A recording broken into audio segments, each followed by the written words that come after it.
Good morning. How is everybody this morning? It's Thursday. I just realized my owl was crooked. I hope everybody's okay today. Here's my owl cup this morning to go with my owl pillow. And the card I drew has an owl on it. I love how synchronicity works that way. Sometimes there's just little validations along the way and it says, hello, pay attention. I love that. I have to tell you about something. So I was gifted this thing this Christmas by a friend, and it's called the Virtual Planner. Virtual Planner. WRITUAL.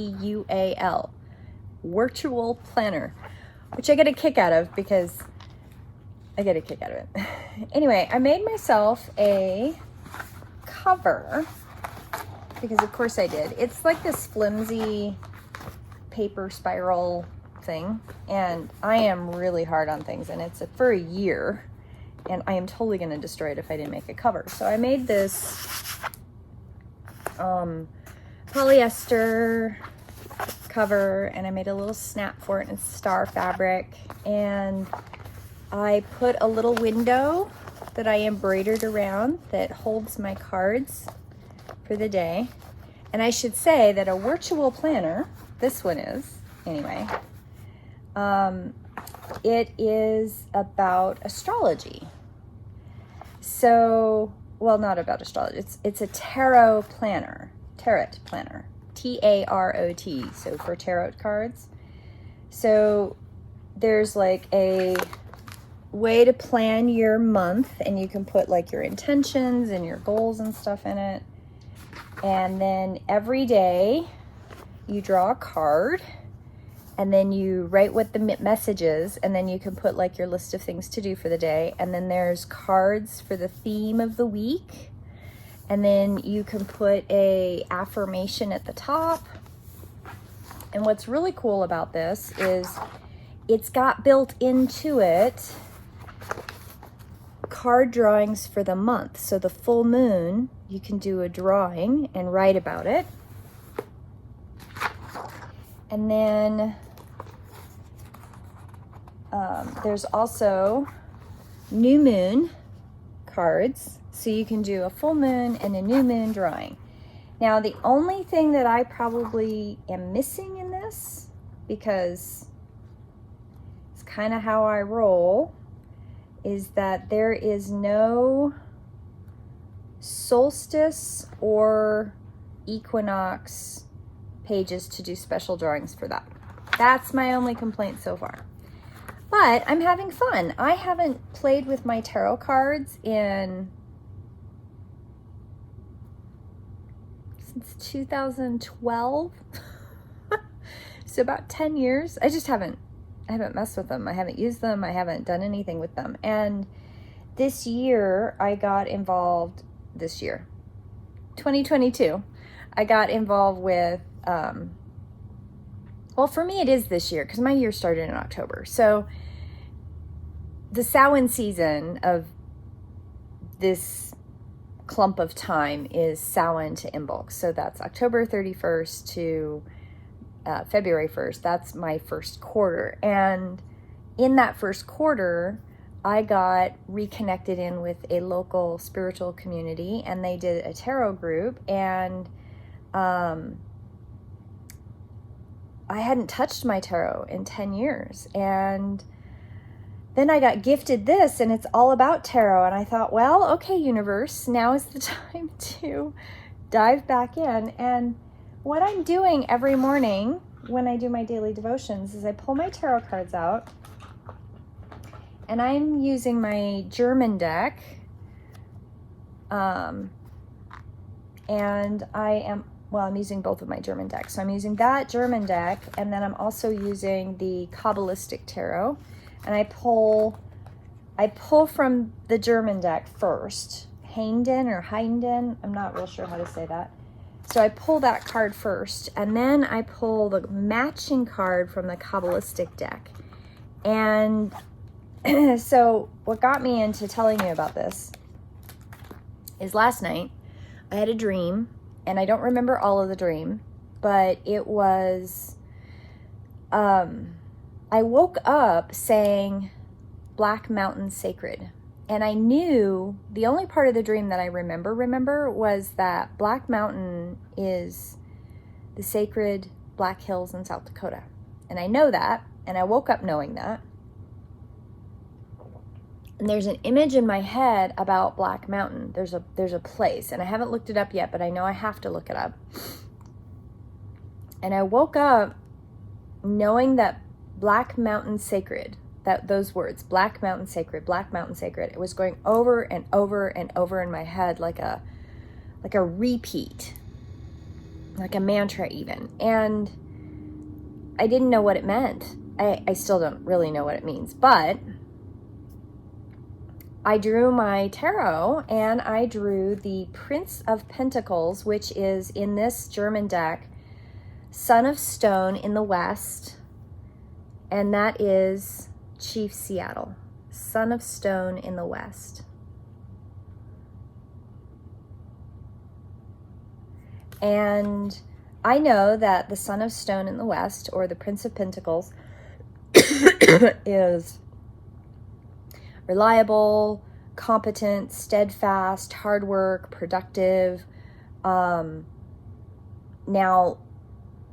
in the Kabbalistic, and I have written all over these cards because I have had them for 25 years. This card pulls up the astrological association of Scorpio, Virgo, and Taurus. And it's an air of earth, so air and earth. Air is influencing earth, so communication, okay? And this says it's Prince der Mutzen, which is Prince of Pentacles. And the card says pay attention to health, unromantic, aloof relationships, so you have to pay attention to those. Reliable, competent, steadfast. Now the reverse is being careful of being selfish, greedy, illnesses that are preventable, resentful of spiritual matters. So I don't know what that is. So I have these cards, and what's cool is I can put them in my little card envelope here to have them. Now, then I drew my oracle card, and this is where it gets interesting. So Black Hill Sacred, right? Or Black Mountain Sacred, sorry. I know that it's the Black Hills, but I woke up Black Mountain Sacred. So the card that I drew for the oracle card was After the Storm. Look at that beautiful owl. After the Storm. Okay. So After the Storm, what does the book say? I'm going to read quite a bit today, okay? There's a thunderstorm about. It is either headed your way or passing through now. Don't make a thunderstorm mean more than it is, though. You don't have to fear it. You might even feel excitement about it. After all, a thunderstorm is just nature's way of gathering energy together that needs to be released. With a release of tension, relief and freedom soon follow, often with a fresh perspective and perhaps the gift of promising hope and vision of your future. Perhaps the particular storm building within you or around you is causing you to quake in your boots. It might be a storm of building emotions, threatening to erupt or already exploding, seemingly beyond your conscious control.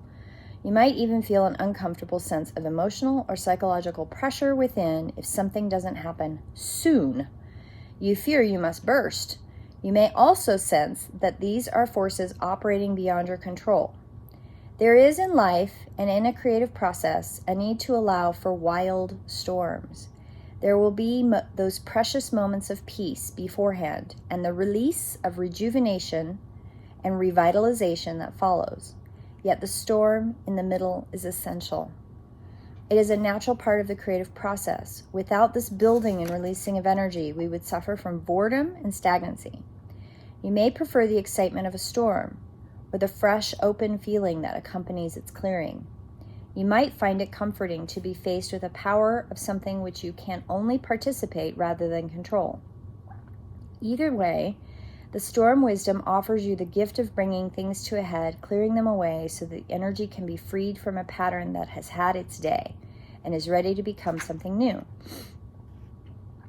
Sometimes the pressures that fuel the storms of our lives have been building up for some time, without us really being aware of it. It may be a pressure of our own minds, creating unnecessary burdens, such as burdens of fear or self-doubt. It could be a pressure to appear a certain way or fight against life out of mistaken belief of it's necessary for survival. Sometimes the pressure is a little more than an impossible dream of perfection, and need to gently or even with great dramatic flourish cast that aside so that you can dare to be what you are and create from your heart. Even if you are not sure what the storm is about, quote unquote, don't lose confidence in your ability to successfully bear its progression until you are safely on the other side of the experience. Even amongst the chaos of change and moments of anxiety, know that you have so much light and trust in your heart that you can see the storm is but a passing process, nothing that need worry you. If you can't sense the storm yet, this oracle is a portent for you. The storm is coming, and you can, if you wish, feel the beautiful, exhilarating gift of it, as you are empowered to cast aside what has been and receive the gift of what is new. Your confidence is to remain intact. Whatever is happening, or soon will happen, it is transformative, supportive of your growth. It is going to clear away the cobwebs to create new energy in life. Remember, there are no rainbows without a little rain. This is a confirmation that you've been praying for help, your prayers are heard, and a great creative intelligence of our universe is responding, stepping in and shaking things up so that situations can be sorted out according to a greater wisdom. So let go, hold only to your inner self, and allow everything to be cleansed in the sacred storm. Through divine creative genius, this is now so. Isn't that beautiful? I have no idea what it means. I have no idea what Black Mountain Sacred means. I have no idea. No idea. But I'm going to look it up. I'm going to try to find out. But I thought it was really interesting that the cards, not only do I wake up with this knowing that Black Mountain Sacred is important, there's an image in my head I want to go find. And I've never dreamed about the Black Hills. It's never been... I mean, my grandfather's family, on my dad's side, my grandfather and my grandmother's family, they were immigrants from Sweden during, if I have my timing right, they came over to the United States as part of one of those immigrations of Norwegian, Swedish migrations that came over and settled in the West due to the potato famine that had spread from Ireland over into Northern Europe. And they're Olsons and Ottises, you know, a lot of like, I mean, I can trace my ancestry back to the 1500s on my dad's side. Like, they go back. And that's who I take after in my looks, is my dad's side of the family. Not all of my looks, but I am a pale white girl. And they settled in Nebraska and South Dakota. And that was part of the big land grab when Native peoples lost sacred land left and right. It was awful. The buffalo had pretty much been decimated at that point. There's just this awful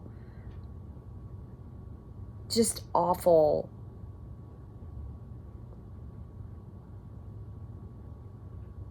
trauma that's there. And I remember going to the Black Hills and seeing the big people carved in the mountain and not being very happy about it. It just felt awful. And I never went back because it was awful. I love the Black Hills. Like, I've done some small hikes in the Black Hills, but I've stayed away from the tourist stuff because it just doesn't feel good. I don't like that stuff. It just feels bad. And so I've never really dreamed of the Black Hills. I've never dreamed of that part of the country that way. Now, I've dreamed of Flathead Lake, which, by the way, I have driven by, but I have never stopped.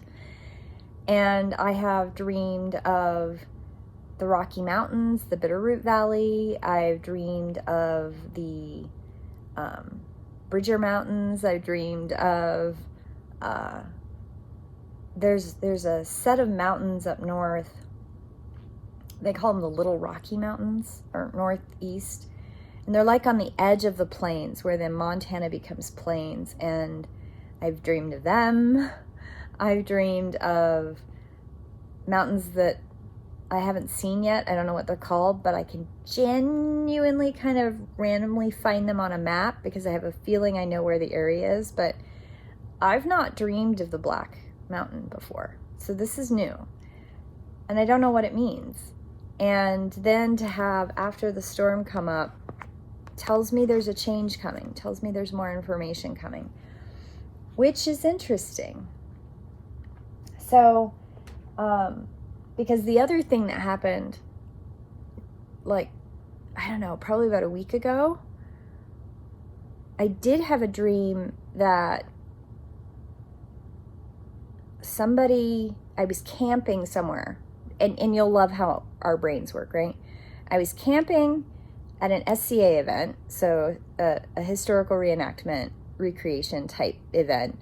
I was dressed up in a Viking outfit, which is funny because I'm half Swedish, so that's kind of funny. Norwegian Viking. Anyway. And I walked away from camp, and there was another camp next to us, and it was a whole bunch of, they weren't teepees, they were like rounded. I want to use the word wigwam, but I don't think that's right. But they were rounded shelters. They weren't sweat lodges, but they were like rounded shelters. And there were people there that I know, or that I knew, and they were Native American. They were from this land. And they invited me to come into they were all singing and dancing, and they were doing this thing, and I walked in and sat down, and I realized that I was back in a Sundance round, and I was watching a friend of mine from the Fort Belknap reservation that I was really good friends with at the time. She lived across the street from me, and it was the very first year that she had done the Sundance, and I was watching that again, except it was different this time because somehow I was going to be a part of it. It was at the same time I was watching the same thing but different. It was awesome. So I haven't had a dream about a Sundance in 15 years at least. I used to have them a lot, and then I quit having them, and I had another one, and I don't know the significance of it. I don't know the meaning. I'm not familiar with the Sundance as much. Like, I know that my friend went through the cycle, and I know it's a cyclical thing. There's years involved. There's sacred medicine that goes with that, and I don't know all of the intricacies, but I'm dreaming about it again. So there's something shifting, and I know it. I just don't know what it means, and we will see what happens. But I'm excited because I have all of these things that are shifting, and I know that they're shifting, and it's exciting. I just don't know what it means, and we'll see what happens when it gets here. So anyway, that's today's daily devotional. Change. After the storm, there's a change coming. And just like the book says, you can be anxious about it, you can be worried about it, or you can embrace it. And change is important. Change causes catalyzing movement, and it always works out in the end. And it's always beautiful. So don't worry about it. Just flow with it. Let it come. So I'm going to put that card here in my book. So I have my little card holder. And what's cool, what I've done with mine, is I have my little cheat cards, because I haven't done tarot in so long. I should probably look up the traditional meanings rather than just going by my psychic sense. And then in the Kabbalistic one, there's a they call it a mind mirror spread. And then, of course, the Kabbalistic tree of life has all the different branches, which I have totally forgotten. I used to study this.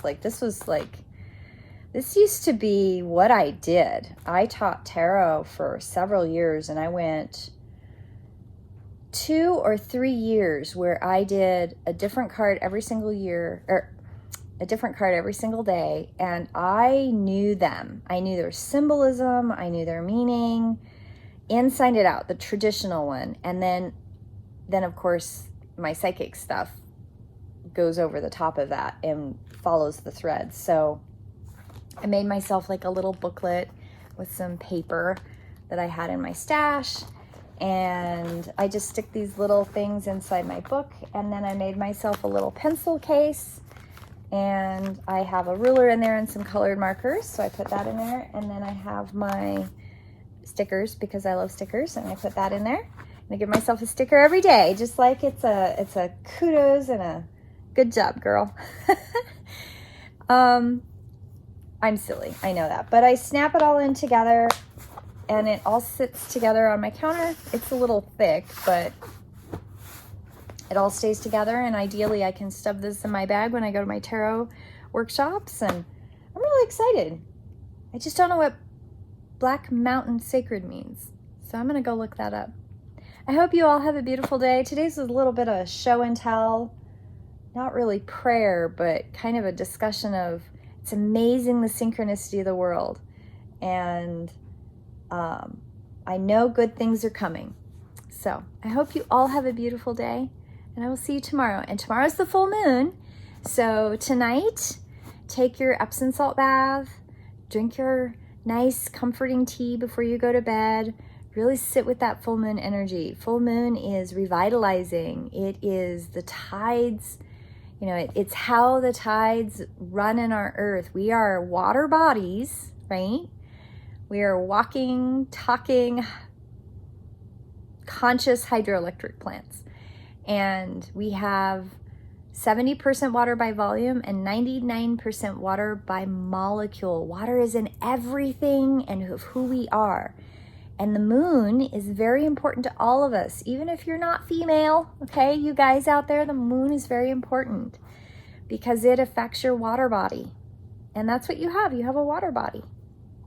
So drink some water, soak in an Epsom salt bath, get rid of all that toxicity, and tomorrow's the full moon. Tomorrow's your day. Tomorrow's the day for you. Have a beautiful day, and I will see you tomorrow in prayer. Blessed be.